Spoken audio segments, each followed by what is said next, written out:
Oke, Assalamualaikum warahmatullahi wabarakatuh. Good morning everyone. Selamat pagi, selamat sejahtera bagi kalian semua.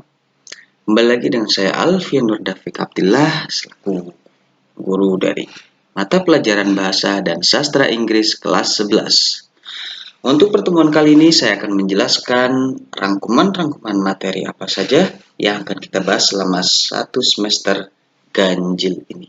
Oke, kita akan bertemu dalam pertemuan ini mempunyai 3 bab dari satu semester ini. Mari kita perlihatkan bab apa saja yang akan kita ketahui. Bab yang pertama yaitu be active. Be active ini mempunyai 2 materi. Yang pertama expression of suggestion dan yang kedua present perfect, past perfect, and future perfect. Jadi ada 2 materi dari bab yang pertama. Oke, mari kita ketahui bersama-sama apa saja akan kita pelajari dari bab yang pertama. Kita berlanjut ke materi yang pertama dari bab yang satu itu expression of suggestion. Kita mempunyai step-step untuk mengetahui suggestion itu seperti apa. Yang pertama observing dari video dialog text yang berkaitan dengan expression of suggestion. Kita observe. Yang kedua questioning ini mempunyai 3 part yang akan kita ketahui dan tidak akan lepas dari itu, yaitu social function, text structure, dan language elements. Dan yang ketiga analyzing. Apa yang dianalyze? Sama 3 part yang sebelumnya, yaitu social function, text structure, dan language elements. Keempat exploring dari 3 part itu sama seperti questioning dan analyzing. Dan yang terakhir producing. Kita produce yang kita sudah mengetahui expression suggestion itu seperti apa, kata-katanya dalam bentuk seperti apa, bisa dalam bentuk making a script atau making suggestion expression, kita sudah tahu membuatnya bagaimana. Nah, setelah itu apakah tanggapannya? Bisa berupa accepting suggestion dan bisa berupa refusing suggestion. Jadi di sini kita produce expression of suggestion. Oke. Next ke materi yang kedua yaitu present, past, dan future perfect. Ini langkah-langkah juga. Langkah yang pertama observe-nya itu video dan teks yang berkaitan dengan present, past, dan future perfect. Dan yang kedua questioning juga 3 part, social function, text structure, dan language elements. Lalu kita exploringnya itu penggunaannya seperti apa. Dan yang keempat comparing, kita compare meaning dari present, past, dan future perfect tense. Nah, itu kita compare, kita bandingkan dari ketiganya ya. Dan yang terakhir writing berarti kita mempraktekannya dalam teks yang berkaitan dengan present, past, dan future perfect. Oke, materi yang kedua punya 5 langkah juga ya, sama observing, questioning, exploring, comparing, dan writing. Next, kita lanjut ke bab yang kedua, be inspired. Bab kedua mempunyai 2 materi, verb, present conditional tense, dan poem. Oke, lanjut ke present conditional tense. Materi yang pertama dari bab yang kedua. Sama, mempunyai step-stepnya juga. Yang pertama, observe video dan text containing present conditional tense. Yang kedua, questioning juga 3 part, jangan lupa social function, text structure, dan language elements. Dan yang ketiga, analyzing, lalu exploring, yang terakhir writing ya. Jadi 5 stepnya, observing, questioning, analyzing, exploring, dan writing. Jangan lupa itu. Oke, dari present conditional tense. Lanjut ke materi yang kedua yaitu poem. Puisi di sini juga sama, mempunyai beberapa step-stepnya, mungkin agak sedikit berbeda. Tapi yang pertama tentu sama, observe-nya apa? Berupa video atau teks yang berkaitan dengan puisi. Lalu questioning-nya dari social function, text structure, dan language elements. Tentu 3 part itu. Lalu kita analyzing. Setelah observe kita tahu dari video dan teksnya, lalu questioning-nya berupa apa saja dari yang part social function, text structure, dan language elements. Lalu kita analisis ketiga part itu. Setelah kita analisis, kita explore. Tapi yang dieksplor bukan lagi 3 part tadi, tapi interpretasinya. Untuk apa? Untuk mengetahui pesan-pesan apa yang diberikan dari seorang penulis itu sendiri. Lalu setelah itu kita writing.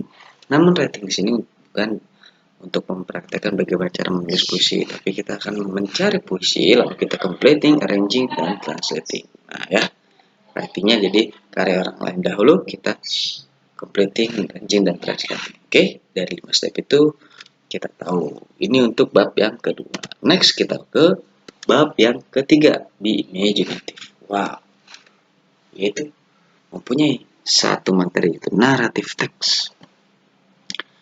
Narrative text itu apa saja yang akan kita pelajari narrative text?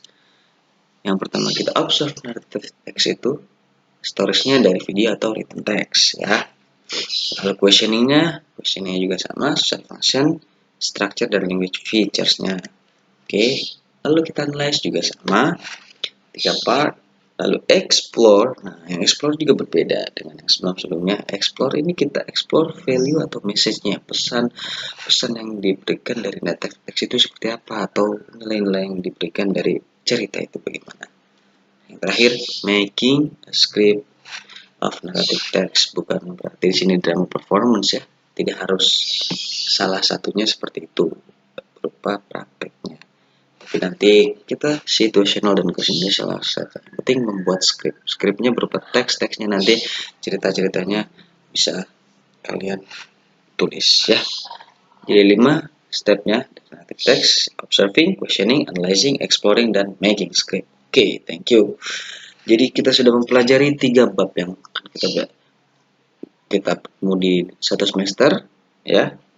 Lanjut karena materi-materi apa saja yang sudah kita pelajari nanti di next di 1 semester. Jadi kita lanjut ke kontrak belajar. Nah, di kontrak belajar step, subject matter, dan rules. Subject matter tadi udah ya, di pertama kita jelaskan semua. Ada 3 bab, chapter 1, 2, dan 3. Chapter 1 ada 2 materi, yaitu expression, suggestion, present, past, dan future perfect. Chapter kedua ada present conditional form dan poems. Dan chapter 3 ada narrative text. Lanjut ke rules. Rules di sini kalian harus mentaatinya ya. Yang pertama, kalian harus absen tepat waktu. Absen tepat waktu di sini saya upayakan dan saya harapkan selama mata pelajaran itu kalian harus absen. Nah, di luar dari pelajaran maka tidak dianggap absen. Oke. Dan yang selanjutnya kalian harus bersikap sopan santun selama pelajaran daring. Oke. Itu saya anjurkan selama pembelajaran. Bersikaplah sopan dan santun, baik dari tutur kata, perbuatan, tingkah laku, dan juga penampilan ya. Saya harapkan dan kalian sehingga bisa berdampak pada diri kalian, tidak hanya dalam pembelajaran daring tapi juga dalam bermasyarakat, bersosialisasi, teman, orang lain, orang tua, dan lain-lainnya. Oke. Yang ketiga itu dilarang mengartikan aplikasi kecuali dimintai oleh guru. Ini berkaitan dengan konektivitas nantinya. Semoga dalam pertemuan daring bisa melalui Google Meet ataupun Zoom ya, diharapkan untuk dia mengaktifkan oke, ataupun yang lain-lainnya yang berkaitan konektivitas itu terganggu. Yang keempat, karena setiap materi pasti saya akan memberikan tugas, jadi kalian harus mengerjakan tugas yang berhubungan dengan pelajaran. Apabila tidak mengerjakan, kalian harus melengkapnya dengan remedial ataupun tugas itu tidak melebihi. Nah, jika setiap tugas sudah kalian selesaikan, maka kalian akan mendapatkan nilai, dan setiap chapter nantinya akan ada ulangan harian. Chapter 1 ada ulangan hariannya, chapter 2 juga, chapter 3 juga. Dan yang terakhir adalah kalian harus mentaati melaksanakan kontrak belajar yang telah dibuat dan disepakati. Oke, dari semuanya saya kira gampang dan mudah. Mari kita bersama-sama berdisiplin dalam menjalankan pembelajaran daring ini dari mata pelajaran bahasa dan sastra Inggris. Oke, kurang lebihnya itu yang tadi saya jelaskan dari materi-materi 1 semester ini. Oke, terima kasih. Kurang lebihnya saya mohon maaf atas segala perkataan apabila kurang dipahami atau kurang berkenan, saya mohon maaf. And satu pesan kalian, whoever comes to learn will always find a teacher. Thank you very much. Thank you for attention. Terima kasih semuanya. I will close this class by reciting Hamdalah together. Alhamdulillah Rabbil Alamin. We will close.